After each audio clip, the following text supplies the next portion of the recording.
आए। 2 साल से बीजेपी का मेयर बन रहा है। आप 2 साल में बताओ कि कौन से एफएनसीसी में बजट आया फर्स्ट पॉइंट। तो क्या दोनों पार्टियों में से किसी ने भी कभी बोला 2 साल में? इन्होंने जब एफएनसीसी बनाई तो हम उसके हिसाब से चले। आज इनको दिख रहा है कि तुम्हारे कम मेंबर आएंगे एफएनसीसी में। इन्होंने मेयर में घपला किया। दूसरी बात, जनवरी में अनूप गुप्ता जी ने मीटिंग की तो पहली बात तो जनवरी में उसका हक नहीं था, दिसंबर तक होता है मेयर। उसके बाद मेयर बनाते हैं। ये मेयर जब बनाते हैं तो 18 तारीख को इनके सारे के सारे बीमार हो जाते हैं, कैंसिल करते हैं। सबसे पहली ये गलत बात। उसके बाद फिर हमारी जब वोटिंग होती है फिर ये गड़बड़ करते हैं, सरेआम 8 कट लगाते हैं, टिक लगाते हैं और वोट कैंसिल कर देते हैं। सुप्रीम कोर्ट का हम सलूट करते हैं कि जिससे सच्चाई सामने लेके आए। अब आपने देखा कि सीनियर डिप्टी मेयर का इलेक्शन हुआ, हमारे मेयर साहब ने कितनी सफाई से इलेक्शन करवाया।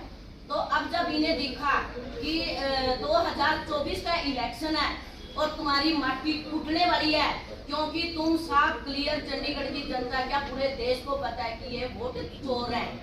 फिर जब इन्होंने देखा कि आम आदमी पार्टी काम कर रही है, अच्छे से बजट पास हो जाएगा। अरे पब्लिक का क्या कसूर है जिसमें जो एक डीसी रेट पे 18,000 रुपए ले रहे हैं, उनके किसी की मदर बीमार है, किसी का बच्चा बीमार है, कहाँ से फीस जाएगी, कहाँ से किराया जाएगा, इन्हें क्या पता। इनके तो इतने तकड़े बिजनेस है, इन्हें तो कोई फर्क नहीं पड़ता।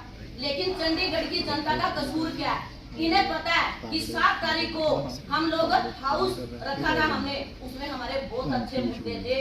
पानी फ्री का मुद्दा था, पार्किंग के मुद्दे थे और काफी चंडीगढ़ की जनता के अच्छे मुद्दे थे। इनको ये डर है कि 2024 में इन्हें साफ दिख रहा है, डरे बैठे हैं कि अगर इन्होंने बजट की मीटिंग और हाउस कर दिया, फिर हमने 11 का हाउस रखा था। आचार संहिता से पहले हम चंडीगढ़ की जनता को सब कुछ देना चाहते हैं जो वो हकदार हैं। अरे पानी के रेट भी इन्होंने तो दूध के रेट के बराबर रखे हुए हैं। अनूप गुप्ता जी कुर्सी पे बैठ के कहते हैं कि मैं एडमिनिस्ट्रेशन में जाऊंगा चंडीगढ़ की जनता के लिए। अनूप गुप्ता जी अकेले पहुंचते, इनके कोई भी काउंसलर नहीं पहुंचता।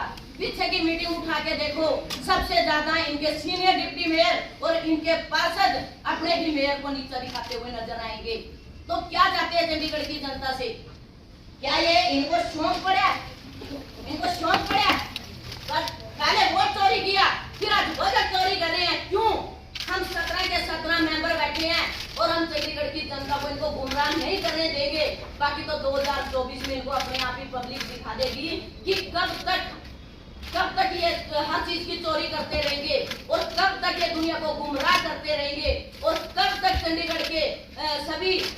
और दूसरी बात, आज मैं अकाली वाले से पूछना चाहती हूँ कि अकाली वाले जो है ये हरदीप जी, आप याद करो पीछे एक बार एफएनसीसी में आए थे और जब अरुण सूद जी थे, काले कपड़े पहन के आए थे, काला कपड़ा लेके आए थे और दिखा के कि मैं किसानों के साथ हूँ, ये किसानों के अत्याचारी हैं, और वो बाहर निकल गए थे। आज मैं हरदीप जी से पूछना चाहती हूँ कि कहाँ हो आप?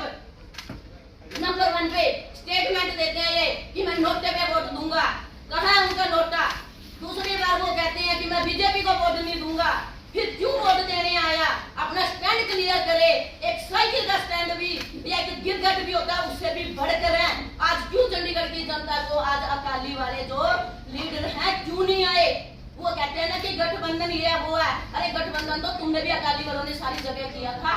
आज कहाँ हरप्रीत जी, कहाँ हरदीप जी चंडीगढ़ की जनता के लिए? कहाँ उनके लिए किसान गए?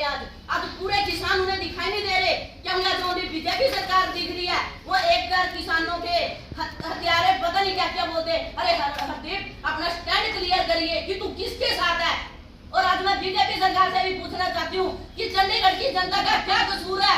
आपसी पार्टी में बजट को क्यों रोका जा रहा है? इस चीज का बीजेपी पार्टी चंडीगढ़ के वासियों को जवाब दे, कॉलोनी वालों को जवाब दे, पिंड वालों को जवाब दे। इनको रेट कूड़े के रेट ज्यादा करने हैं तो ये किसकी गरीबों की गर्दन काटते हैं, अमीरों के 3000 से 300 रुपए करते हैं। कब तक चंडीगढ़ को ये गुमराह करते रहेंगे?